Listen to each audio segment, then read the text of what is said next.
Bismillahirrahmanirrahim. Assalamualaikum warahmatullahi wabarakatuh. Okey, apa khabar murid-murid tahun 2 awasan?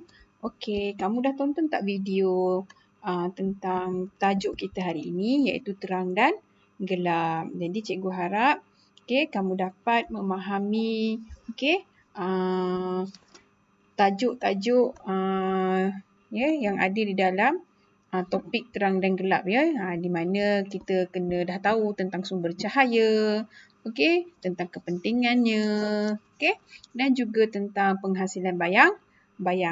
Jadi untuk video yang kali ini, cikgu ingin membimbing kamu untuk melengkapkan latihan, di mana cikgu banyak sikit latihan kita minggu ni sebab cikgu takut nanti kalau kita tak ketinggalan masa, kalau kita dapat habiskan cepat topik kita, so kita boleh buat ulang kaji di masa akan datang.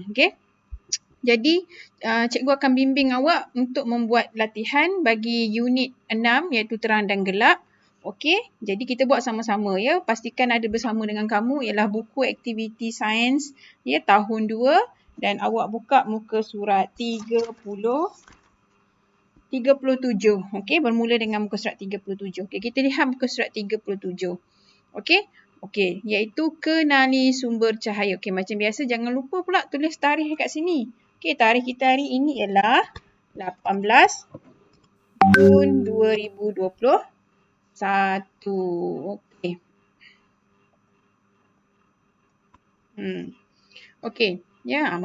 cikgu tak scan kali ni. Cikgu ambil gambar jadi nampak gelap sikit ni. So kita lihat arahannya ialah di sini.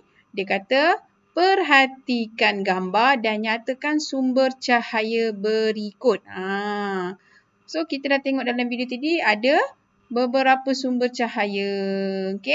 So berdasarkan gambar kita boleh nyatakan yang ini apa?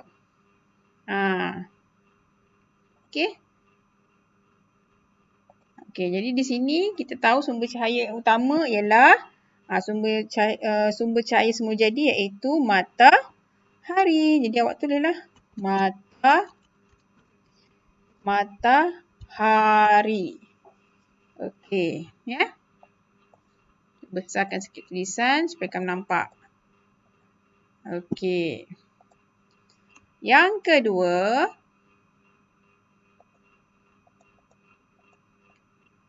kita guna tulisan warna hitam lah. So nampak dengan lebih jelas kot. Matahari. Yang kedua, ni gambar apa? Sumber cahaya yang kedua ialah lilin. Yang ketiga, sumber cahaya yang ketiga ialah kita nampak ada unggun api di situ. So awak type ARPIP, api. Dan akhir sekali ialah sumber cahaya yang seterusnya ialah lampu suluh. Biasanya dalam keadaan waktu gelap, malam tak ada elektrik, dua benda yang kita cari ialah lampu suluh ataupun lilin. Jadi bila dah tulis jawapan kat sini, awak dah tulis jawapan kat sini, awak masukkanlah pula kat bawah ni. Tapi kita nak pilih 3 sahaja. 3 sumber yang utama ialah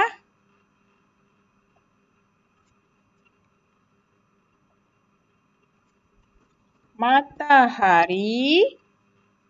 Kalau kita tengok buku teks kan. Kalau kamu tengok dalam buku teks, muka surat.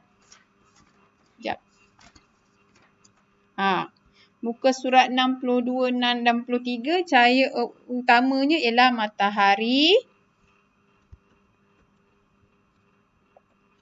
lampu. Mana pula hilang ni?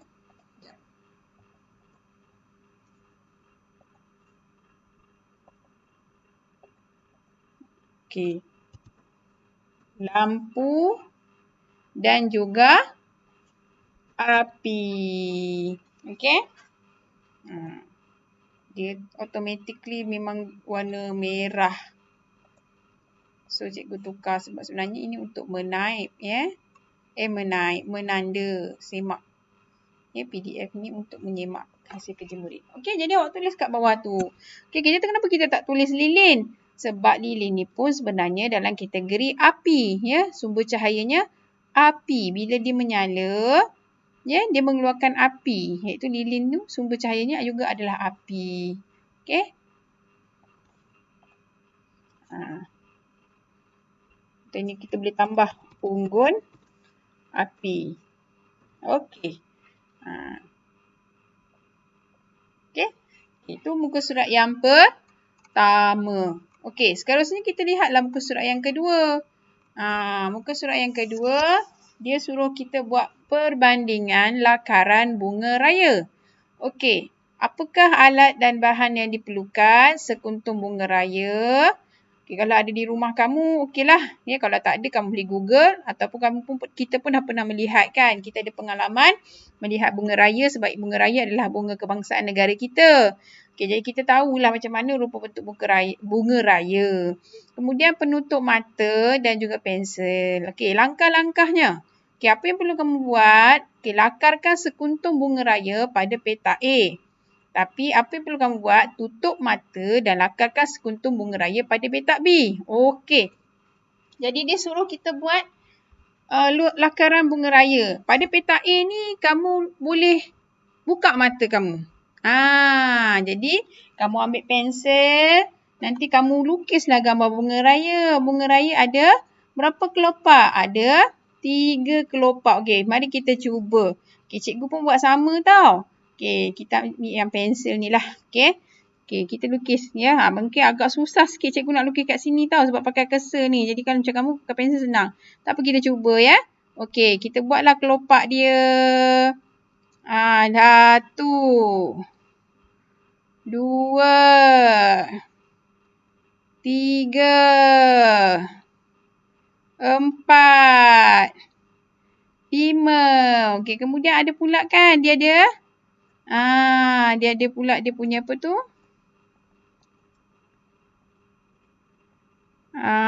Okey, jadi dah jadi bunga raya cikgu. Okey, ini kita boleh lukis dengan membuka mata kita. So, kita boleh lukis cantik-cantik. Inilah rupa bunga raya cikgu. Bila cikgu boleh melihat. Okey, sekarang kita cuba lakar. Bagaimana pula rupanya bunga raya yang kita lukis dengan menutup mata? Kena jujur ya. Kita cuba buat. Okey, cikgu tutup mata cikgu. Awak pun tutup mata awak. Okey, kita lukis sama-sama. Okey, cuba ya.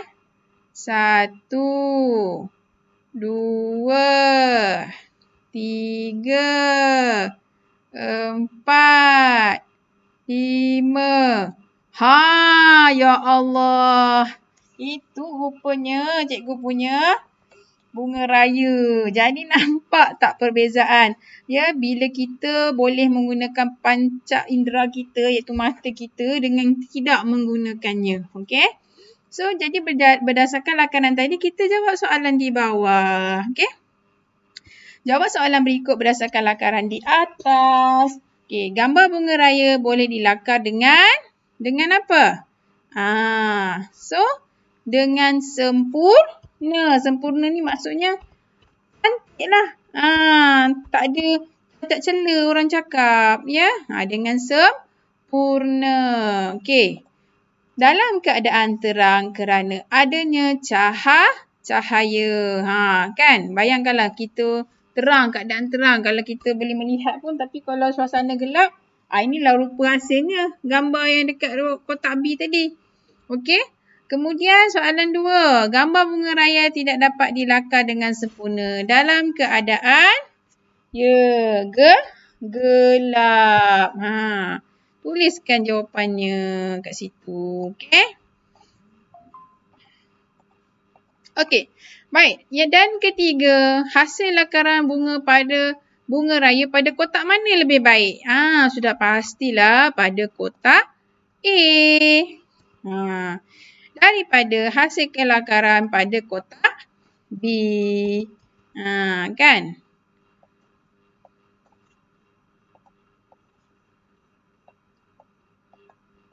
Okey.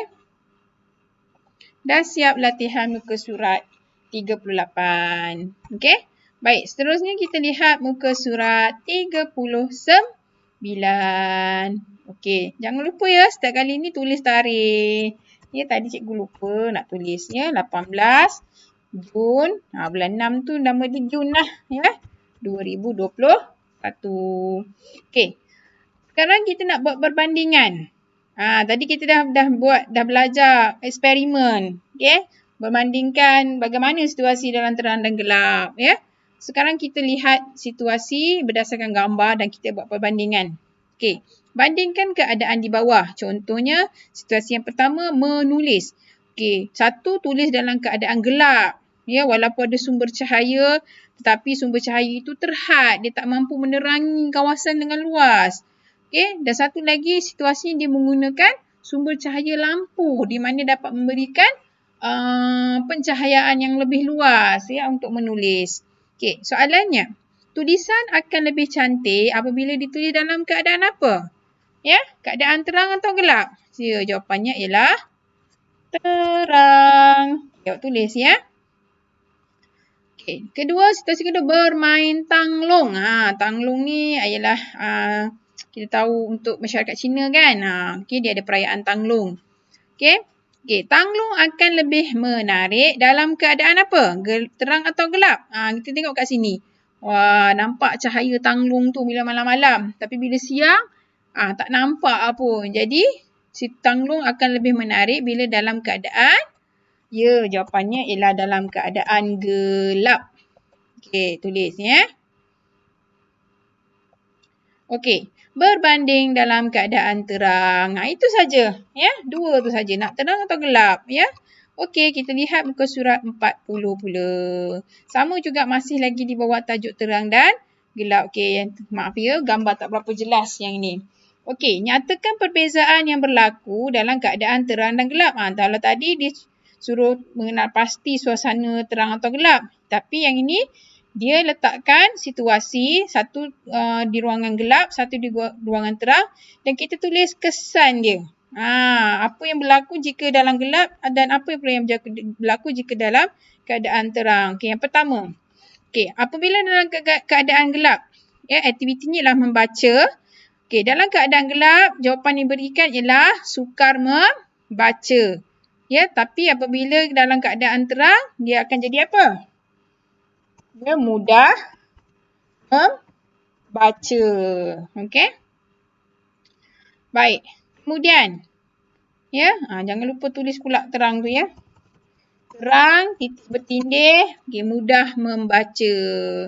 Okey, yang kedua, nak bersukan ni, ya Allah. Ya, ini kalau dalam gelap ni, bertelanggar-langgar dah ni. Tapi dalam keadaan terang, dia ada bagi jawapan, kalau terang, mudah berlari. Jadi lawannya, dia mestilah lawan kan. Okay, dalam keadaan gelap, apa yang berlaku? Mudah ke sukar? Jadi sukar berlari. Ya, macam kita lah kalau malam-malam tak ada elektrik tiba-tiba kan. Jangan kata berlari. Nak berjalan pun kita susah rasanya kan. Okay, macam itulah kita boleh memahami perasaan orang yang buta. Sebenarnya bila kita rasa sukarnya melihat dalam keadaan gelap, kita patut bersyukur sebab kita ada nikmat melihat. Okey, situasi yang ketiga bila nak tidur. Tak ada jawapan yang diberi ni. Ya. Jadi tidur ni yang mana satu sukar tidur, yang mana satu mudah nak tidur. So, jadi biasanya kalau tidur ni mestilah semudahnya dalam keadaan gelap. Ya. Mudah tidur. Ya. Manakala kalau keadaan terang akan menyebabkan kita sukar nak tidur. Walaupun mungkin ada juga segelintir orang ni tak kisah dia terang ke gelap ke, dia memang mudah tidur. Tapi kebiasaannya. Ya. Kalau terang tu lambat sikit lah kan. Terkebir-kebir mata dia. Barulah dapat tidur. Tapi kalau gelap, itu sebab kadang-kadang mak awak bila nak suruh tidur, tutup lampu. Sebab bila gelap, senang nak tidur. Cepat tidurnya. Okey, siap muka surat 40. Okey, kita lihat muka surat 41. Kita masuk kepada topik bayang-bayang. Okey. Ya, bayang-bayang terasa dalam ni lah. dalam tajuk tentang cahaya tadi ya. Okey. Baik, menyusun objek untuk membentuk bayang. Jangan lupa tulis tarikh. Okey. Okey. Baik.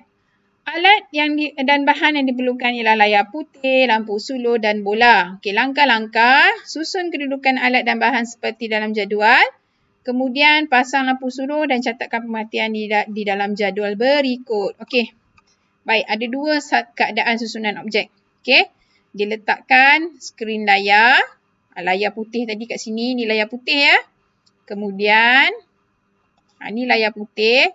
Ini objek. Objeknya ialah bola dan juga lampu suluh. Situasi yang kedua, diletakkan skrin kat sini, lampu suluh di tengah-tengah dan bolanya di belakang. Okey, kita pun nyalakan lampu ni. Lampu A dan lampu B ni kita pun nyalakan. Okey, awak rasa yang mana satu ada bayang-bayang, yang mana satu tak ada bayang-bayang? Berdasarkan video yang awak tonton tadi tu.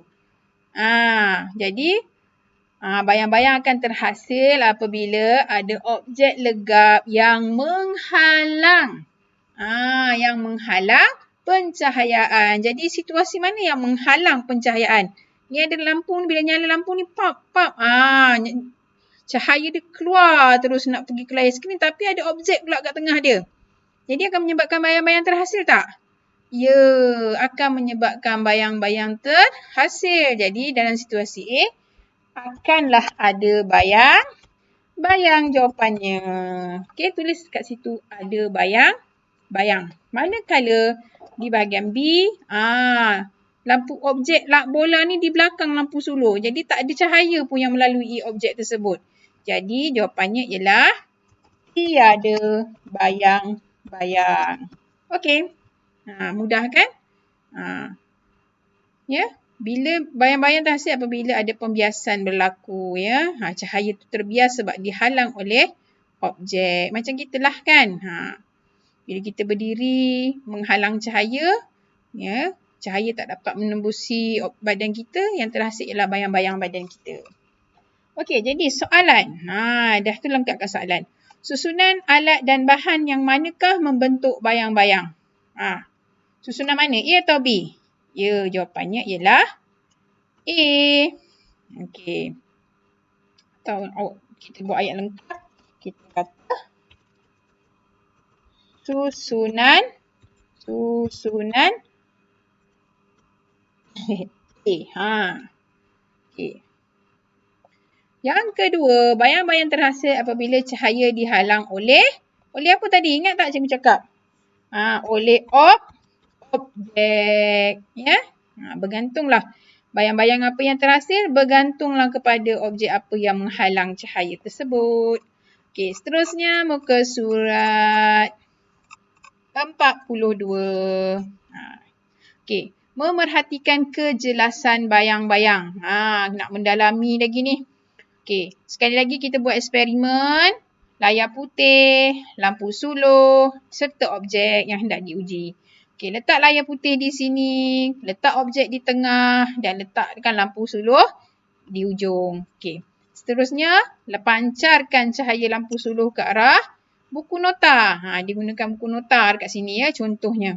Kalau kamu nak cuba buat di rumah boleh ya. Kalau kamu ada lampu suluh, layar putih tu ambillah kertas putih kan. Kemudian ulang langkah 2 dengan menggunakan objek yang lain yang hendak diuji. Kemudian rekodkan pemerhatian di dalam jadual di bawah. Okey. So buku nota, apa objek yang diperlukan ialah buku nota, botol kaca, pensel, pembaris plastik dan juga plastik transparansi. Plastik transparansi ni maksudnya plastik yang jernih tu. Yang macam cover, orang nak buat cover apa? A4 paper. Itulah dia ya. Okey, tapi yang ni kita skip pula ya sebab yang ni kita kena buat eksperimen sebenarnya. Okey, tak apa. Kita skip muka surat 42. Kita terus ke muka surat 43 lah. Ya. Okey. Mereka cipta permainan bayang-bayang. Okey. Baik.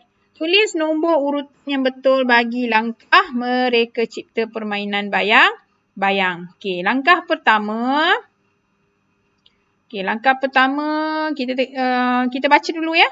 Okey, sediakan alat dan bahan. Kemudian lekatkan objek pada dinding.